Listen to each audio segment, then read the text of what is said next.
décembre 2020, le ministère de la Santé publique publiait le bilan annuel de l'évolution de la COVID-19 au Cameroun. L'on retient de ce bilan 446 décès. Mesdames, Messieurs, bonjour. L'édition de Un plus clair de cette semaine s'interroge sur la gestion de la COVID-19 au Cameroun. En posture d'invité, nous annonçons le docteur Albert Zé, docteur PhD en sciences économiques. Il est également le fondateur de l'Institut de recherche pour la santé et le développement. Il est par ailleurs consultant au Centre d'analyse de recherche sur les politiques économiques et sociales, auteur de plusieurs ouvrages. L'on retient du docteur Albert Zé. Il est lauréat du prix africain de l'excellence de l'année 2019, prix qu'il recevait le 5 octobre de cette année-là au pays des éléphants. La suite de En plus clair, c'est avec le docteur Albert Zé.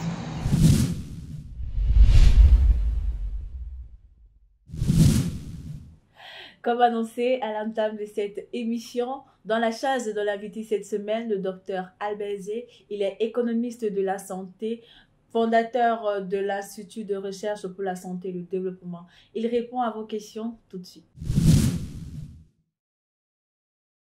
Docteur Albert Zé, bonjour. Bonjour. Comment vous allez? Je vais bien. Bonne année. Bonne année à vous.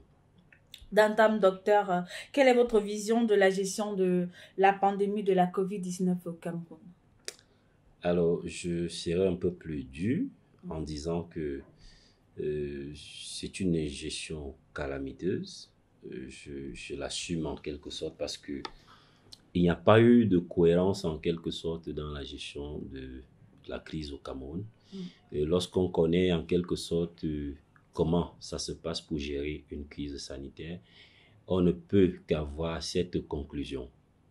Mais certains vont dire que nous avons fait de bons résultats. Nous avons certainement eu une situation assez, relativement assez faible par rapport à certains pays occidentaux et que cela émane justement de ce plan de riposte.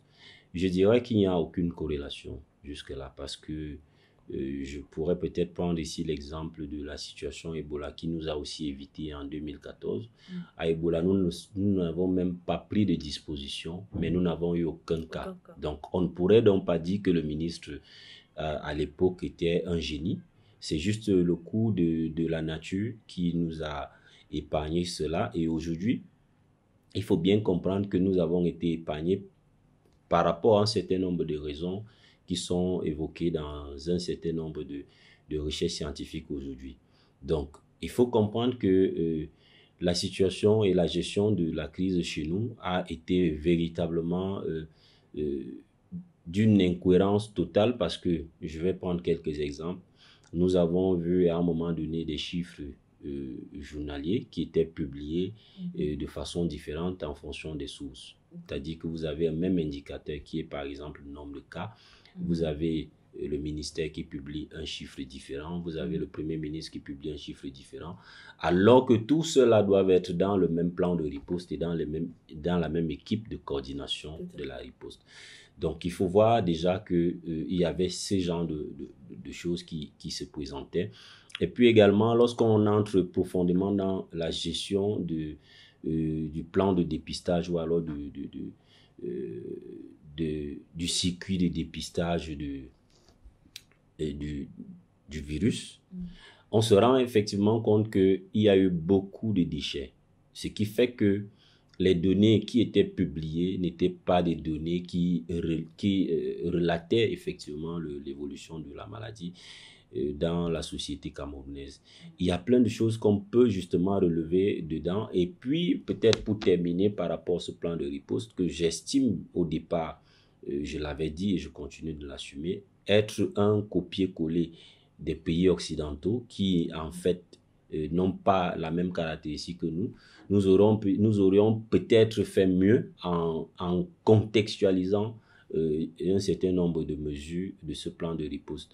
Et il faut donc comprendre que, pour conclure, le plan de riposte, pour moi, n'a pas été effectif, n'a pas eu justement le résultat qu'on attendait, tout simplement parce que aujourd'hui nous sommes unanimes et tout le monde le sait que aucune mesure du plan de riposte n'a été respectée au Cameroun.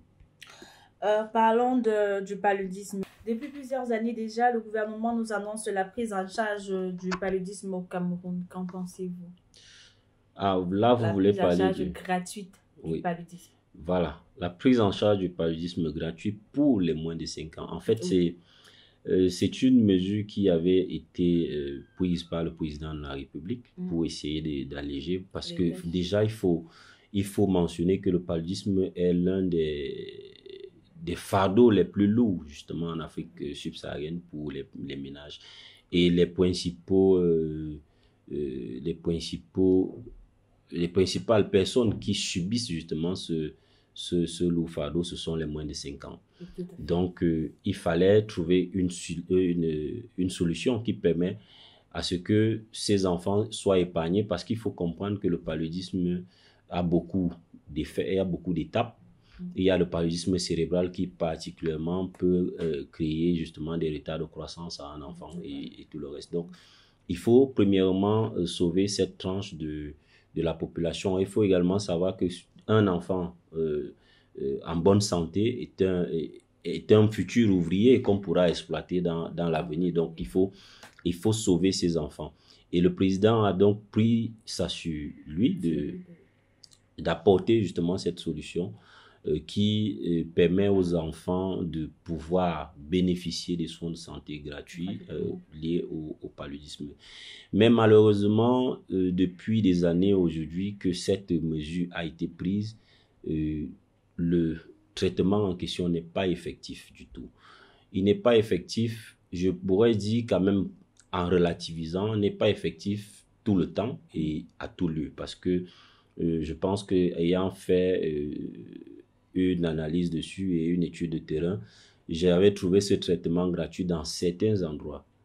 Mais sauf que le véritable problème qui se pose dans ce processus et dans cette directive du président de la République, c'est que il manque d'intrants pour pouvoir prendre en charge des enfants de moins de 5 ans.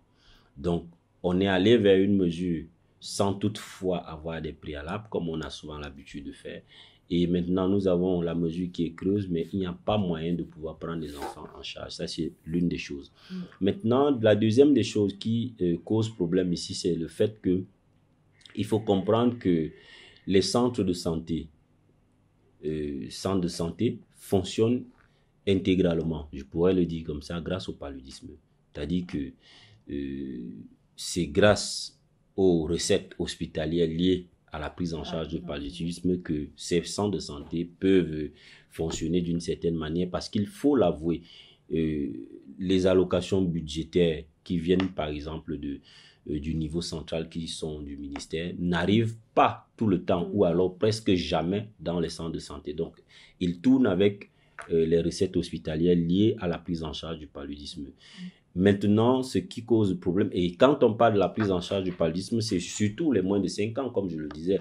Donc, annuler cette prise en charge du paludisme revient tout simplement à asphyxier en quelque sorte les centres de santé qui n'auront plus véritablement de quoi fonctionner. Du coup, il y a ce blocage qui fait que même quand il y a des intrants, comme dans certains endroits, dans certains centres de santé où je suis arrivé, où j'ai trouvé effectivement qu'il y avait de l'artésunate amodiaquine, qui est la molécule gratuite pour les moins de 5 ans. Le personnel ne l'utilise pas parce que forcément il faut faire des recettes hospitalières pour pouvoir vivre. Donc vous avez donc cette molécule qui est mise de côté pour administrer autre chose. Et puis maintenant, le troisième volet qui fait à ce que cette directive ne puisse pas donner également, c'est le fait que la molécule qui est l'artésunate amodiaquine cause beaucoup d'effets secondaires aux enfants de moins de 5 ans. Donc, du coup, beaucoup de parents ont décidé de ne plus accepter qu'on administre cela à leurs enfants parce que la molécule semble être très, très violente envers les enfants. Du coup, ça cause donc ce problème avec ces 3 niveaux d'intervention dont je viens de citer qui font que la directive du président, je dirais que ceux qui l'ont conseillé n'ont pas pris beaucoup de peine pour réfléchir sur la suite. Parlons de vous, docteur. Parlons de votre institut de recherche pour la santé et le développement. C'était le 17 décembre 2020 qu'il fêtait ses 10 ans d'existence. Un bilan? Oui, le bilan, je dirais qu'il est très positif. Et quand je dis très positif, je dirais même que très positif, c'est être modeste. Pourquoi? Parce que cet institut de recherche, premièrement, je vais vous donner l'historique. C'est le rêve fou d'un jeune homme qui commence la recherche.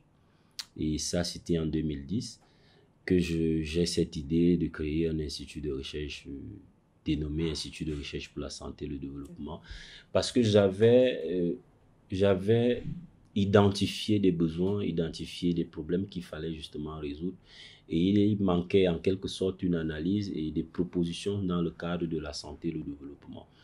Et c'est pourquoi je me suis associé à plusieurs amis d'enfance et nous avons apporté nos idées, nous avons justement mis sur pied cette plateforme de recherche qui aujourd'hui a 10 ans.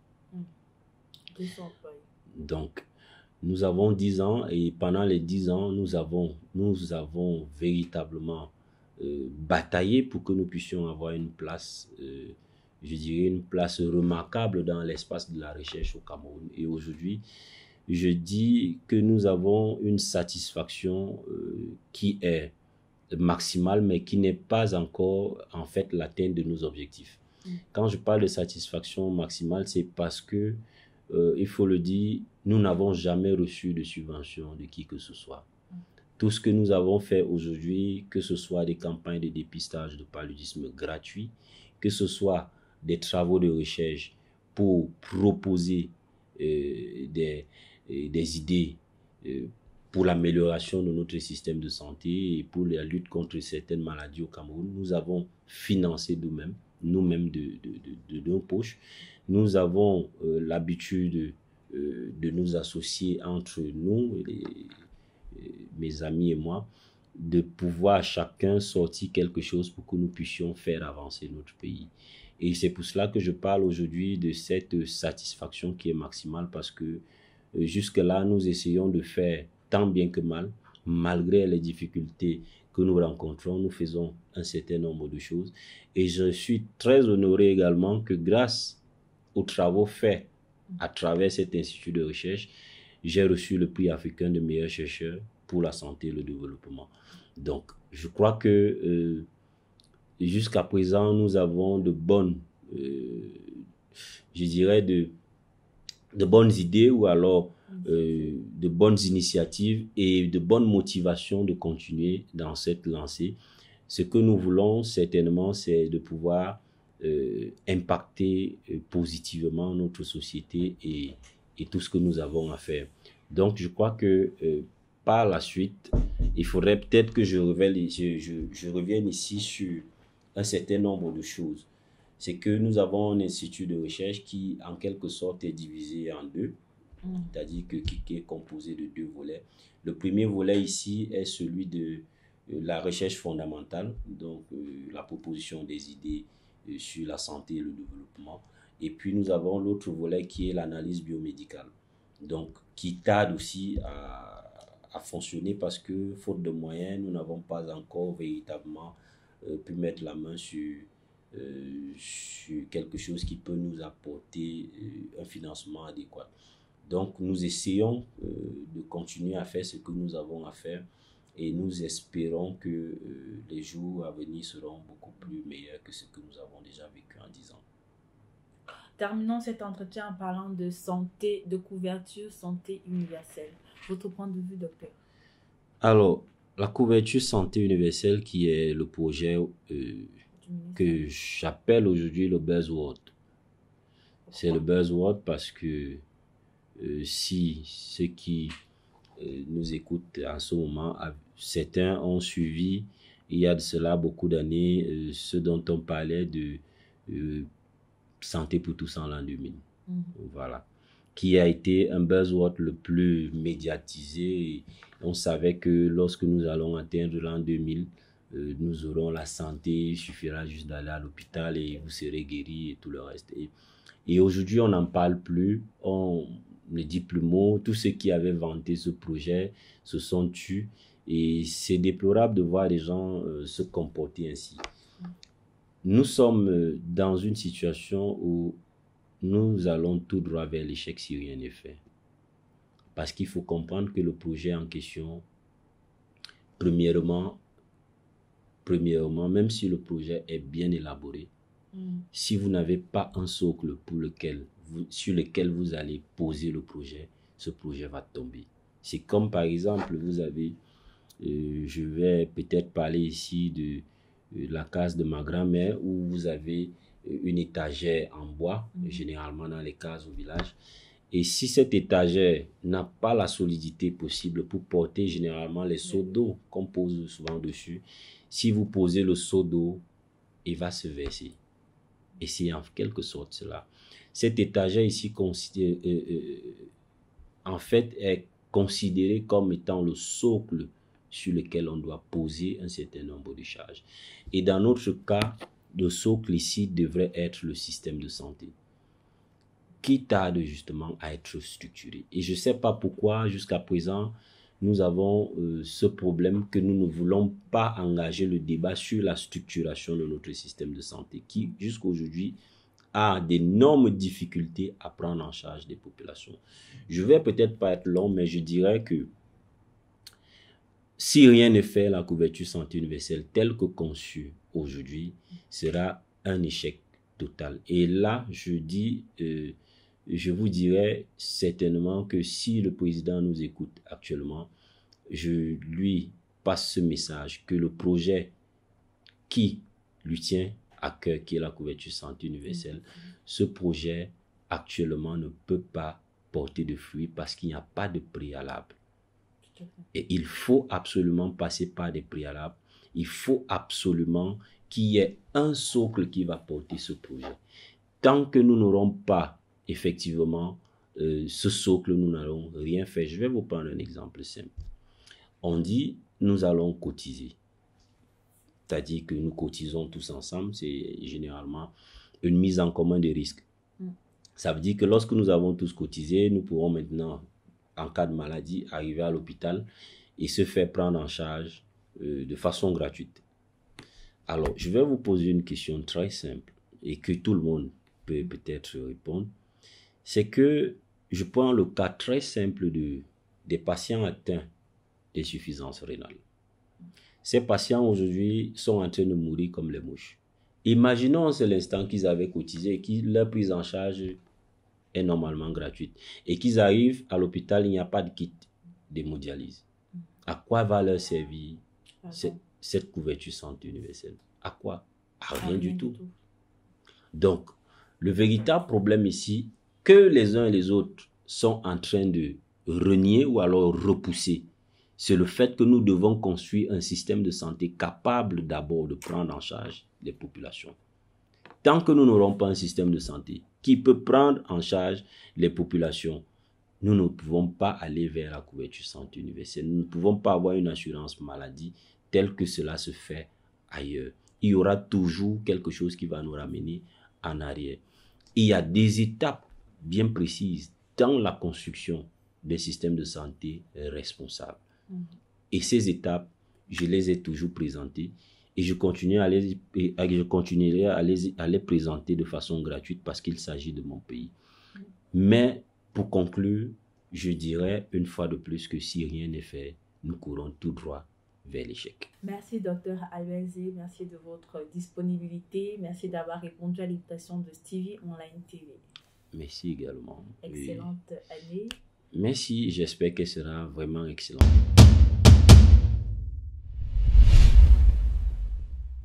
En plus clair de cette semaine, stop et fin. Merci de nous avoir regardés. N'oubliez pas de vous abonner à notre page Facebook Stevie, à notre chaîne YouTube Stevie Online TV. Surtout, n'oubliez pas d'activer la cloche de notification pour ne rien rater de nos prochaines éditions. Bonne et heureuse année 2021.